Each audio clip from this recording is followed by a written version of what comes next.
Millet Marvels, changing the way world eats by Tenali Double Horse. Hi hello నమస్తే welcome back to iDream media. రెండు తెలుగు రాష్ట్రాల్లో సంచలనం సృష్టించిన ఒక మర్డర్ కేసు, కూకట్పల్లి సహస్ర హత్య కేసు అనమాట. అయితే ఈ కేసులో రోజుకొక కొత్త నిజం బయటకు వస్తుందని చెప్పేసి పోలీసులు అయితే చెప్తా ఉన్నారు. సీసీ ఫుటేజ్లో అయితే ఒక అబ్బాయి సంజయ్ అనే వ్యక్తి అక్కడ దగ్గరలో తిరుగుతూ అనుమానాస్పదంగా కనిపించాడు, ఆయన్ని తీసుకున్నాం రికమాండ్లోకి అని చెప్తా ఉన్నారు. అయితే దాంతోపాటుగా అమ్మాయిపై 20 పైగా కత్తిపోట్లు, మెడపై గాయాలు, ఇవన్నీ చూస్తే ఇది చాలా రకరకాలుగా దీన్ని ముందుకు వెళ్తుంది. దీన్ని ఇంకా ఎంతో చర్చించాల్సిన విషయాలు అయితే ఉన్నాయని చెప్పేసి చాలామంది అనలిస్టులు సైతం సొంత స్టేట్మెంట్స్ని అయితే బయటకు రప్పిస్తూ ఉన్నారు. దీనిపై హైకోర్టు అడ్వకేట్ అయిన మన నరేష్ శుంకర గారు ఏమంటారు తెలుసుకుందాం ఈరోజు. నమస్కారం సార్. నమస్తే అండి. ఒకటి కాదు, రెండు కాదు, వందల కొద్ది, వేల కొద్ది, నాకు తెలిసి ఇన్ ఫ్యూచర్లో లక్షల కొద్ది కేసులు అవుతాయేమో ఇలాంటివి. ఎందుకంటున్నానంటే దేనికైనా ఒక రెఫరెన్స్ ఉంటుంది ఒక కేసుకి. ఇప్పుడు ఈ కూకట్పల్లి సహస్ర హత్య కేసు అనేది కూడా దీనికి సంబంధించి ఎన్నో రెఫరెన్స్ కేసులు అయితే కనిపిస్తాయని చెప్పేసి పోలీసులు చెప్తా ఉన్నారు. ముఖ్యంగా ఇక్కడ అబ్జర్వ్ చేసినట్లయితే అమ్మాయిపై ఈ పదం అనేది తీసుకొస్తూ కూడా కొన్ని స్టేట్మెంట్లు విసురుతున్న టైంలో అమ్మాయిపై జరిగిన గాయాలు కానీ, లేకపోతే అమ్మాయిపై రేప్ జరిగే ఈ సూచనలు కనిపించాయని చెప్పేసి డాక్టర్లు కానీ ఎవరి కోణంలో వాళ్ళు మాటలైతే వినిపిస్తూ ఉన్నారు. ఇక్కడ వాళ్ళ స్టేట్మెంట్స్ అయితే విసురుతూ ఉన్నారు.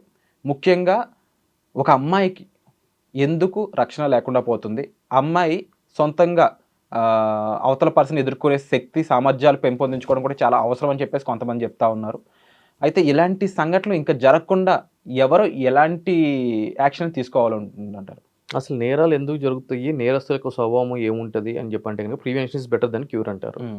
నేరాలు జరగకుండా ఆపగలుగుతామా అని అంటే కనుక అబ్సల్యూట్లీ ఆపలేం. ఎందుకు అని అంటే కనుక నేరాలు జరగడానికి ప్రధానమైన కారణాలు ఆ మూలాల్లోకి మనం వెళ్ళాలి. ఫస్ట్ ఏంటి? పేదరికం, fast growing of the urbanization, పట్టణీకరణ పెరిగిపోతుంది. అంతకుముందు కుటుంబం అని అంటే కనుక ఒక వసతిక కుటుంబం అంటే ఆ బంధాలు, బాంధవ్యాలు, వాటి విలువలు ఉండేవి. ఇప్పుడు ఇంట్లో ఇద్దరు ఉంటున్నా కూడా ఆ మొగుడు పిల్లల మధ్య సఖ్యత ఉండట్లేదు. నలుగురు ఉంటే కనుక ఇద్దరు పిల్లల మధ్య సఖ్యత ఉండట్లేదు, ఆ బంధం అనుబంధాలు ఉండట్లేదు. సో ఆ యొక్క కుటుంబ విలువలు, అదేవిధంగా బాధ్యతలు అనేది పూర్తిగా మారిపోయింది, డిజిటలైజేషన్ అయిపోయింది. ప్రతి ఒక్కరికి కూడా నన్ను 10 మంది గుర్తుపట్టాలి, 10 మంది గుర్తుపట్టడానికి నేను ఎంత దిగజారిపోవాలి, దానికి నేనేం చేయాలి, ఇవన్నీ కూడా నెగిటివిటీ. ప్రజలు కూడా ఒక మంచిని 10 మందికి చేరవేయడం కంటే వాళ్ళు ఏం చేస్తున్నారు అని అంటే కనుక చెడుని 100 మందికి చేరువేయడానికి వాళ్ళకి విలువైన సమయాన్ని కేటాయిస్తున్నారు.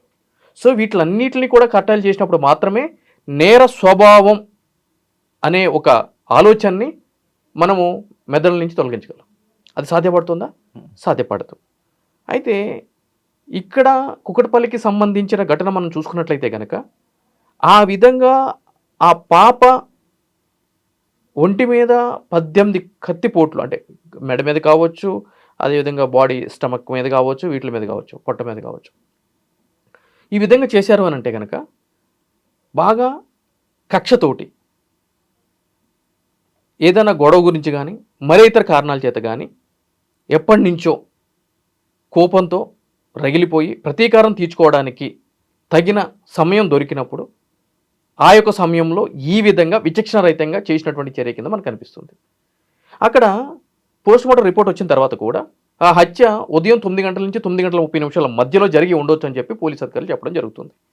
కూకట్పల్లి అని అంటే కనుక మహానగరంలో చాలా అతిపెద్ద ఏరియా.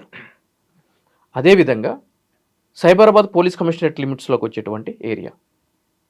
అంటే అడ్వాన్స్ టెక్నాలజీగా చెప్పుకునే నేటి మన నగరంలో అటువంటి కూకట్పల్లి ఏరియాలో ఉదయం, అది కూడా 4వ అంతస్తులో, లిఫ్ట్ లేని ఇంట్లో 4వ అంతస్తులో కింద నుంచి పైకి ఎక్కి ఆ పాపని అతి కిరాతకంగా చంపి మళ్ళీ తాయితీగా నడుచుకుంటూ వెళ్ళిపోవడం జరిగింది.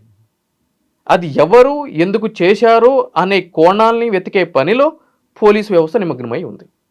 అది చూడడానికి బేసికల్గా ఏం జరుగుతుందంటే నవ్వే డేస్ ఏదైనా హత్య కానీ ఎటువంటి నేరం జరిగినప్పుడు సీసీటీవీ ఫుటేజ్ ఉంటుంది కాబట్టి ఇమ్మీడియట్గా దాంట్లో చూస్తున్నారు, ఎవరైనా ఐడెంటిఫై చేస్తున్నారు, పట్టుకుని చేస్తున్నారు. కానీ ఇక్కడ మనం చూసుకున్నట్లయితే కనుక అక్కడ సీసీటీవీ కెమెరాస్ అవైలబిలిటీ లేకపోవడం ఫస్ట్ మైనస్, రెండోది ఉన్న కెమెరాస్ పనిచేయకపోవడం రెండోది ఇక్కడ ప్రధానమైన లోపాలు. అంటే ప్రతి కారణం కూడా చాలా అనుమానాస్పదంగా కనిపిస్తూ ఉంది.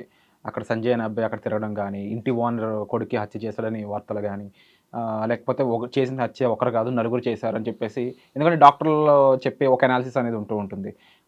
ఇన్ని విధాలుగా పొడవడం గానీ అమ్మాయిని, అంటే ఇంత క్రూరమైన హత్య అనేది క్లారిటీ వచ్చింది. ఏదో పెద్ద కారణం ఉండే చేశారు అన్నట్టుగా కనిపిస్తుంది తప్ప, ఏదో అమ్మాయిని రేప్ చేయబోయి ఈ హత్య చేశారనే విధంగా కనిపించట్లేదని చెప్పేసి అనలిస్టులు చెప్తున్న స్టేట్మెంట్లు. ఇన్ని కోణాల మధ్య దీనికి ఎప్పుడు వస్తుంది ఆన్సర్ అంట? దీనికి పోలీసులకు సంబంధించి ఏం చెప్తా ఉన్నారు? మరి ఏ విధంగా ఉంది? ఎంక్వైరీ, ఇన్వెస్టిగేషన్ అండ్ కంక్లూషన్ హ్మ్. ఇవన్నీ ప్రధానంగా మనం అంటే పోలీస్ వాళ్ళ నుంచి చేయాల్సింది.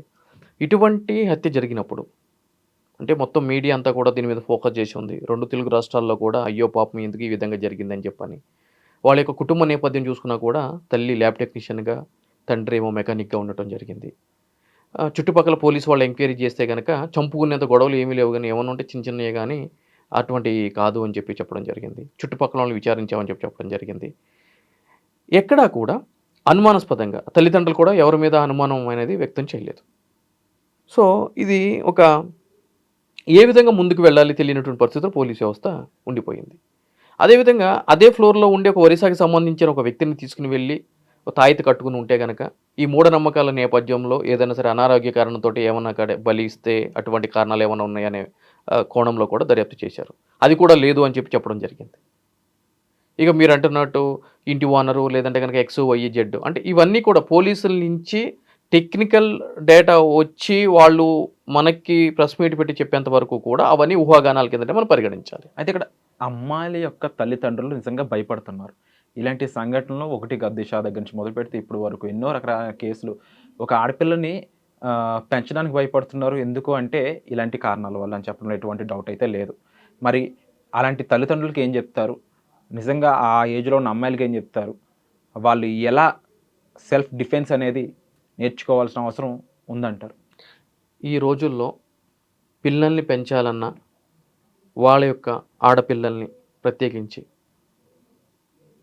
మనము చాలా జాగ్రత్తగా కంటికి రెప్పలుగా చూసుకోవాలి అని అంటే నేటి యుగంలో భార్యాభర్తలు ఇద్దరూ కూడా బయటికి వెళ్ళి జాబ్ చేసి పిల్లలకి కావాల్సిన కనీస వసతులు సౌకర్యాలు కల్పించే విధంగా వాళ్ళు ఈరోజు చేయాల్సిన పరిస్థితి ఏర్పడుతుంది. కానీ వాళ్ళు ఏమనుకుంటున్నారు అంటే మనం కష్టపడేది పిల్లల కోసమే కదా, దాని గురించే కదా మనం బయటికి వెళ్ళి సంపాదిస్తున్నాం అని చెప్పి అంటున్నారు. ఇక్కడ ఈ కేసులో మనం చూసుకున్నట్లయితే తండ్రి మెకానిక్, తల్లి ల్యాబ్ టెక్నీషియన్. ఉదయమే వాళ్ళ యొక్క విధులకు వాళ్ళు వెళ్ళిపోయారు. కొడుకు స్కూల్కి వెళ్ళటం జరిగింది. ఈ పాప ఇంట్లో ఉండటం జరిగింది. గత 4-5 రోజుల నుంచి కూడా ఒంటరిగా ఉండటం జరుగుతుంది.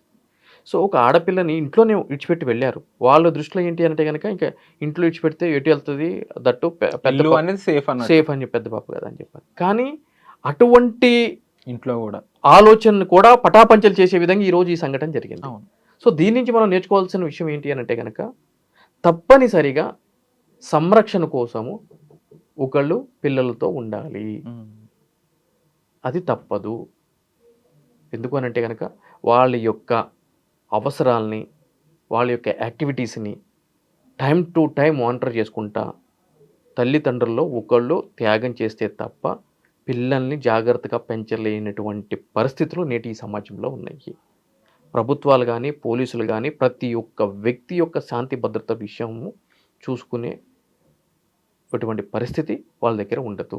ఎందుకంటే గనక దానికి 100 కారణాలు ఉన్నాయి. వాళ్ళ యొక్క బందోబస్తులు, వాళ్ళ యొక్క కేజ్ ప్రెజర్సు, తగిన సిబ్బంది లేకపోవటము, ఇవన్నీ కూడా కారణాలు. హయ్యర్ అథారిటీస్‌కి సంబంధించిన పనులు, వాళ్ళతో మీటింగ్‌లు, ఇవన్నీ కూడా వాళ్ళ కోణంలో కూడా అవన్నీ కూడా ఉంటాయి. సో, కాబట్టి ప్రతీదీ కూడా పోలీసులు ఏం చేస్తున్నారు, ప్రభుత్వం ఏం చేస్తుంది, వాళ్ళు ఏం చేస్తున్నారు, వీళ్ళు ఏం చేస్తున్నారు కాదు.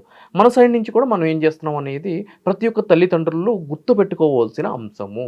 పిల్లలకు సంబంధించి మనం ఏదో సంపాదించి ఇచ్చేస్తాము, కార్పొరేట్ స్కూల్స్‌లో ఏసేస్తాము, వాళ్ళు వెళ్తున్నారు, స్కూల్ బస్ అరేంజ్ చేసాము, వాళ్ళు వస్తున్నారు, దిగుతున్నారు, మనం అన్నీ రెడీ చేసి వెళ్ళాము, పెట్టుకొని తింటారు, కొద్దిసేపు పడుకుంటారు, చదువుకుంటారు అనే కాన్సెప్ట్‌తో ఉంటే మాత్రము ఇబ్బందికరమైన పరిస్థితులు ఎదుర్కోవాల్సిన పరిస్థితులు ఉన్నాయి. మీరు చెప్పిందంతా కూడా అక్షర సత్యం అని చెప్పొచ్చు. భయపడుతూను భయపెట్టే సిచ్యువేషన్‌లో జరుగుతా ఉన్నాయి. కానీ దీనికి సరైన ఆన్సర్ ఏంటి అనేది ఎవరికీ అర్థం కావడం లేదు. పోలీసులు అనే వారు ఉన్నారు, అందరూ ఉన్నారు, తల్లిదండ్రులు ఉంటున్నారు. కానీ ప్రతి క్షణం కంటికి రెప్పలా కాపాడుకున్నా కూడా జరిగే సిచ్యువేషన్స్ వస్తున్నాయంటే ఇంకా దీనికి ఎండ్ ఏంటో తెలియడం లేదు. బట్ మీరు చెప్తున్నట్లు ప్రతి ఒక్కరు కూడా జాగ్రత్త తీసుకోవడం అనేది మాత్రం తప్పనిసరి పని. అదొక అవసరమైన పనిగా మారిపోయింది ఇప్పుడున్న టైంలో. అండ్ ముఖ్యంగా ఆడపిల్ల తల్లిదండ్రులు జాగ్రత్తగా ఉండాల్సిన సిచ్యువేషన్స్, జాగ్రత్తగా ఉండాల్సిన టైం అనేది ఉంది. తప్పకుండా మీ వంతు నేర్పించాల్సిన విషయాలు ముఖ్యంగా ఆడపిల్లలకి నేర్పించడం అనేది చేయండి. ఒక దృష్టికోణం అనేది ఉంటుంది. ఎవరు ఎలాంటి వాళ్ళు తెలుసుకోవడం అయ్యుండొచ్చు. ఎలాంటి వాళ్ళతో ఎలా ఉండడం అనేది అయ్యుండొచ్చు.